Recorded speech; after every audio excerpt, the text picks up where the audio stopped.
그러면 성도와 귀신의 차이점은 뭘까요? 어떤 차이 때문에 이렇게 똑같은 점이 있는데도 불구하고 어떤 차이 때문에 하나는 하나님의 자녀가 되고 하나는 사탄의 존재인 걸까요? 성도는 하나님을 알고 두려워하면서 하나님의 권능을 알기 때문에 하나님을 의지합니다. 하나님을 의지하니까 하나님을 섬깁니다. 예배하고 섬깁니다. 그리고 하나님을 섬기니까 하나님께 순종합니다. 이게 성도의 삶입니다. 이게 믿음입니다. 반면에 귀신은 하나님을 알고 두려워하지만 하나님을 의지하지 않습니다. 하나님을 섬기지 않고 하나님을 대적합니다. 하나님께 순종하지 않습니다. 하나님의 말씀을 거스릅니다. 이게 불신앙이고 이게 귀신의 모습입니다. 그러니까 성도와 귀신의 차이는 하나님의 존재하심과 권능을 믿느냐 안 믿느냐의 차이가 아니라 하나님을 의지하느냐, 하나님을 섬기느냐, 하나님께 순종하느냐의 차이인 겁니다. 성도는 하나님을 두려워하며 하나님을 믿고 섬기고 순종하고, 귀신은 하나님을 두려워하지만 대적하고 불순종하고 하나님을 섬기지 않는 겁니다. 그러니까 그 차이는, 성도와 귀신의 차이는 진정으로 하나님을 믿고 섬기고 순종하는 올바른 신앙생활의 삶의 모습에서, 예배드리느냐 순종하느냐 이런 삶의 행동에서 차이가 나타나는 겁니다. 자, 성도와 귀신, 성도와 사탄의 차이가 그렇다면 천사도 마찬가지입니다. 천사와 사탄의 차이도 굉장히 비슷합니다. 여러분, 천사와 사탄의 차이를 한번 보십시오. 천사는 하나님이 한 분이라는 것 당연히 합니다. 예수님이 하나님의 아들 그리스도라는 것 당연히 합니다. 그런데 그렇게 알기만 하는 것이 아니라 천사는 하나님을 섬기잖아요. 하나님께 순종하고 하나님이 시키신 일을 하잖아요. 사탄은 어떻습니까? 사탄은 하나님 당연히 두려워합니다. 예수님이 하나님의 아들이라는 것도 알고 두려워합니다. 다 인정합니다. 그러나 섬기지 않잖아요. 대적하잖아요. 하나님의 뜻을 거스르려고 그러거든요. 그러니까 성도와 귀신의 차이, 천사와 사탄의 차이가 다 하나님께 순종하느냐, 하나님을 믿고 섬기느냐, 예배하느냐, 그렇지 않느냐의 결정적인 차이가 나타나는 겁니다. 알고 존재한다는 것을 알고 두려워하는 것은 오히려 같기도 한 겁니다. 근데 같은 모습이 있음에도 불구하고 순종하냐 순종하지 않느냐의 결정적인 차이가 나타나는 겁니다. 그럼 사탄은 왜 하나님을 알고 두려워하면서도 하나님께 순종하지 않는 걸까요? 그것은 사탄이 하나님과 올바른 관계를 맺고 있지 못하기 때문입니다.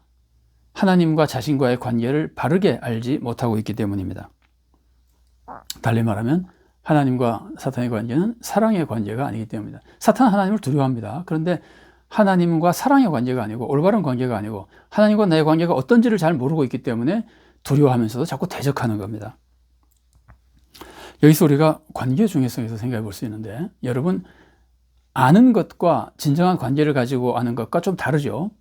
우리가 흔히 이제 비교하는 말씀 중에, 예를 들어서 우리나라 대통령 알면은 뭐 유익한 점이 좀 있겠죠. 그런데 대통령을 안다고 해도 내가 대통령의 무슨 신상 정보나 성격이나 취향이나 이런 걸 안다고 해서 대통령을 아는 사람이라 그러진 않잖아요. 대통령과 아무런 관계도 없이 나 혼자 대통령에 대한 여러 가지 정보만 안다고 해서 대통령과 아는 관계라고 그러진 않습니다. 대통령과 친밀한 관계라고 그러지 않습니다. 대통령의 이 신상 정보를 오히려 잘 몰라도 대통령의 어려서부터 친구라든지 친척이라든지 그런 사람은 대통령을 아는 사람이잖아요. 그러니까 관계가 맺어진 사람이 진정으로 아는 사람인 겁니다. 정보만 아는 것이, 정보를 인정하는 것만이 아는 것이 아닌 겁니다. 그것만으로는 아는 관계는 아닌 겁니다. 친밀한 관계는 아닌 겁니다. 하나님과의 관계 마찬가지입니다. 하나님과의 올바른 관계는 하나님의 권능과 사랑을, 하나님의 권능과 하나님의 존재하심을 알 뿐 아니라 하나님이 나를 사랑하신다는 걸 알면서 내가 하나님을 사랑할 때 정말 하나님을 아는 사람이 되는 겁니다. 하나님과 친밀한 관계를 가질 때 하나님을 아는 사람이 되는 겁니다. 사탄은 하나님과의 관계를 잘 모릅니다. 하나님이 나를 사랑하시고 내가 하나님을 사랑한다, 이런 관계가 없습니다. 사탄은 하나님과 올바른 관계가 아니기 때문에 항상 하나님을 대적하고 하나님께 불순종하고 하나님을 섬기지 않는 겁니다. 하나님은 내가 섬겨야 될 뿐이라는 관계를 모르는 겁니다. 그러니까 예배드리지 않고 섬기지 않고 순종하지 않는 겁니다. 올바른 관계를 모르고 올바른 관계를 맺지 못하고 있기 때문에 사탄은 사탄이 되는 겁니다. 심지어 귀신들 보세요. 예수님의 권세를 하니까 예수님께 막 살려달라 그럽니다. 나 쫓아내지 말아달라 그러잖아요. 이거는 우리말로 하자면 기도하는 거죠. 사탄이 기도한다는 말이 좀 이상하죠. 그러니까 믿음도 없이 기도하는 거죠. 정말 예수님과 나의 관계를 잘 모르면서 그냥 간구하는 겁니다. 그런데 올바른 관계가 아니기 때문에 섬기며 순종하지는 않고 자기 이권이 달렸을 때 자기의 이익을 위해서만 도와달라고 부탁하는 겁니다. 이게 누구를 닮았습니까? 예배하지는 않고 섬기지는 않고 순종하지는 않고 하나님의 뜻대로 살지는 않고 내가 필요할 때 도와달라고만 간구하는 게 귀신의 모습이라면 우리도 신앙생활 할 때 그런 느낌을 받을 때가 있잖아요. 내가 정말 하나님께 예배할 때 예배드리지 못하고 순종해야 될 때 순종하지 못하고 어려울 때 도와만 달라고 그러는 경우가 없잖아 있잖아요.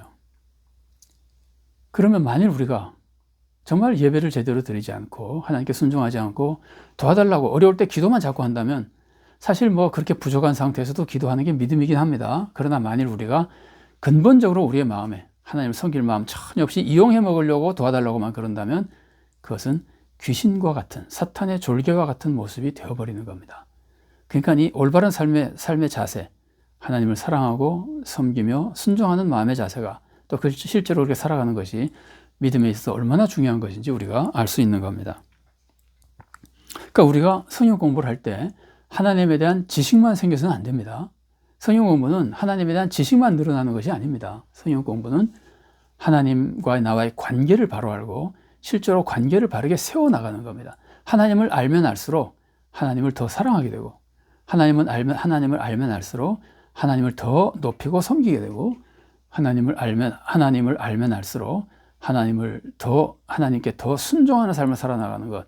이게 성경 공부의 의미입니다. 성경을 통해서 지식을 많이 얻고 성경에 대해 성경 박사가 되고 이거가 믿음이 성장하는 것이 아닙니다. 성경 공부의 목적이 아닙니다. 성경 공부의 목적은 하나님을 아는 만큼 하나님과 친밀해지고 하나님을 더 잘 섬기고 하나님께 더 성실히 예배드리며 하나님께 더 순종하는 올바른 삶을 살도록 변화되는 것이 성경 공부의 목적입니다.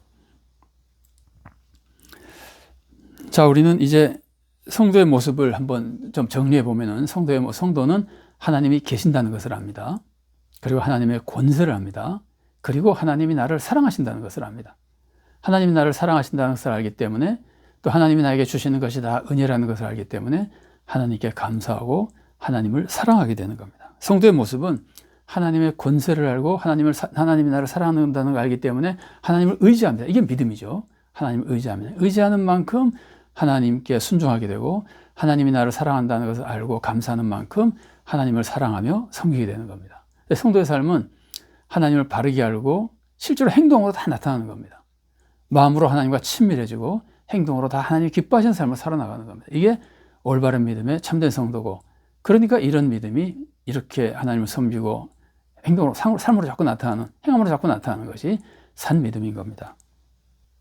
여러분, 소요리 문답 보면은, 우리가 소요리 문답도 같이 공부를 한 적이 있습니다만은, 소요리 문답 보면은 우리의 신앙생활에 대해서 성경의 가르침을 잘 정리해서 우리 신앙생활에 큰 도움이 되는 교리적인 공부인데, 여러분 소요리 문답 1번 아시죠? 1번이 인간의 제일된 목적은 무엇인가? 인생의 도대체 목적이 뭐냐? 이걸 물어보는 거거든요.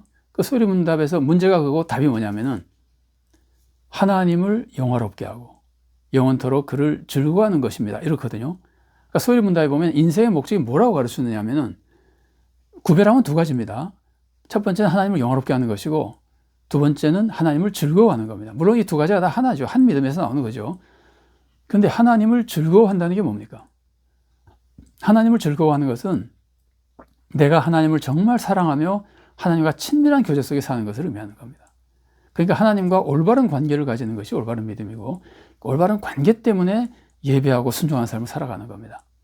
그러니까 다시 한번 말씀드리지만 성도와 사탄의 차이는 하나님에 대한 지식이 많은 것의 차이가 아니고, 하나님의 권능을 알고 두려워하는 것만의 차이가 아니고, 그것도 물론 필요한 거지만 거기까지는 사탄도 한다는 말이에요. 근데 진짜 중요한 건 하나님과 올바른 관계를 가지고 하나님의 사랑을 깨닫고 나도 하나님을 사랑하며 친밀한 관계를 가지고 늘 하나님과 교제하고 예배하고 순종하며 하나님께서 기뻐하시는 삶을 살아가는 겁니다. 이에 반해서 불신자를 한번 보십시오. 불신자 하나님 모르죠.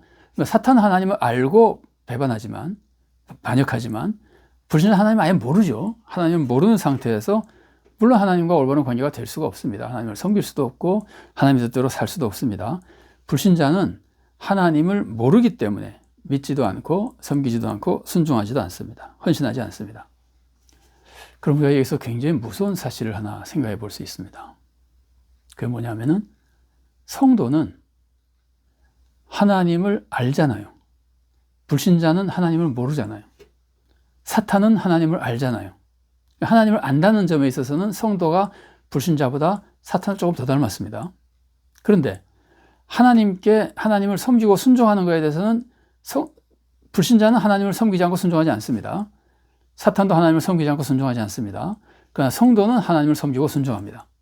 그러니까 이것 때문에 성도가 불신자와 다른 것인데 만일에 성도가 하나님을 알고 두려워하면서도 예배를 소홀히 하고 하나님의 뜻대로 살지 않고 순종하지 않으면 성도는 불신자보다도 사탄을 더 닮은 사람이 되는 겁니다.